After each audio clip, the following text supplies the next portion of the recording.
लोगोफोर बे समाव नोंथांमोननो मोनसे गोनांथार रादाबफोर होनो नागिरदों। दा बे बेलायाव आसामाव कर'ना जिउसानि गाग्लोबनायखौ नोजोर बोनानै आसाम सरकार एबा डक्टर हिमन्त बिश्व शर्मा बिथाङा माखासे खोथाफोरखौ दिनै फोसावनानै होदों खौरांगिरिफोरनि सिगाङाव। दा बेखौनो नोंथांमोनजों लोगोसे शेयार खालामना होनो नागिरदों। दा बाहाय फैदो मा फारि फारि मा फोसावदों नायदिनि।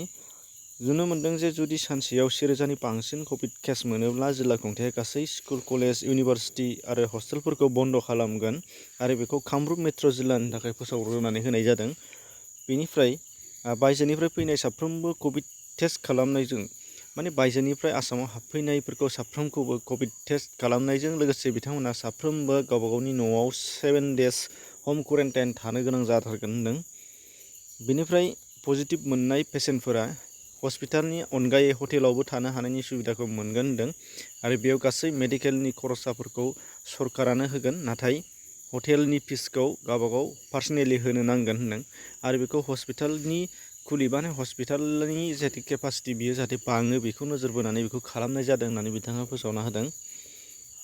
आरो रोगिखौ सरकारि हस्पिटालाव जुदि लांबो अब्लाल' बिथांमोननि थाखायल' भेक्सिन बा जायखिजाया मेडिकेलनि थाखाय सरकारा बेखौ आखायाव लागोन होनदों, फ्रियै होनाय बा माबा मोनसे खालामनायखौ। नाथाय प्राइभेटनि थाखाय बेयाव जेबो फेसिलिटि होनाय जानाय नङा होनदों। बेखौ प्राइभेटनिफ्रायनो भेक्सिनानो जा मायानो जा बेखौ फैदै लानो नांगोन बेखौ बुंदों बिथाङा। आरो आसामाव सरकारि फोसावनाय बादियै 18 निफ्राय 45 बोसोर बैसोनि सुबुंफोरखौ जिहेतु भेक्सिन होनो थाखाय सरकारा फोसावबाय फैगौ 1 मेनिफ्राय। दा बे बेलायाव आसामावबो 1 कौटि सुबुंफोरखौ भेक्सिन होनो थाखाय थियारि जाबाय होनदों आरो बिनिनो 2 कौटि भेक्सिनखौ बिहरनाय जागोन होनदों। नाथाय बेनि गेजेराव 1 कौटि भेक्सिनफोरखौ दा अर्डार खालामखांबाय होनदों सिगाङावनो आरो बेफोर भेक्सिनफोरखौ होनो थाखाय भेक्सिन सेन्टार गायसननाय जागोन आरो बेयावनो फ्रियै गासैखौबो 18 निफ्राय 45 बोसोर बैसोनि मानसिफोरखौ भेक्सिन होनाय जागोन होनदों। बेनि अनगायैबो मेट्रिक आरो हायार सेकेन्डारि स्कुलनि बा आनजादफोरखौ बिथाङा फोरमायनानै होदों दि फैगौ 2 मेसिम जुदि कर'नानि थासारिया गोब्राबथार जायोब्ला आनजादा खुंजाथाव जानाय नङा आरो नाथाय नर्मालैनो थायोबा बियो खुंजागोन। अदेबानि फैगौ 2 मेआव रिजाल्ट होखांनानै आसाम एसेम्बलि इलेक्सननि रिजाल्ट होखांनानै जिहेतु सरकार गोदान जागोन आरो सरकार गोदान जायोबा बेखौ थिरांथा लागोन होनदों। बेखायनो फरायसाफ्रा खाब्रायनो नाङा होनदों, एसे नेनानै थानो नांगोन होनदों।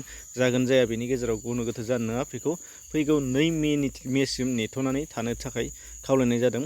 नाथाय बेखौ आंनिफ्राय रिकुवेस्ट खालामदों जे फरायनायखौ दोनथ'नो नाङा, फरायनाया थाबाय थानो नांगोन।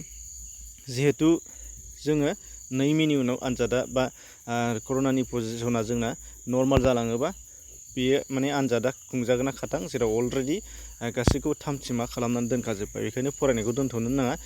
जानाय जायैया फाइनाल डिसिसना बे खालि 2 मेनि उनाव जागोन बेखौल' खाथां। बेखिनिमोन, एसेनोसै, गोजोन्थों।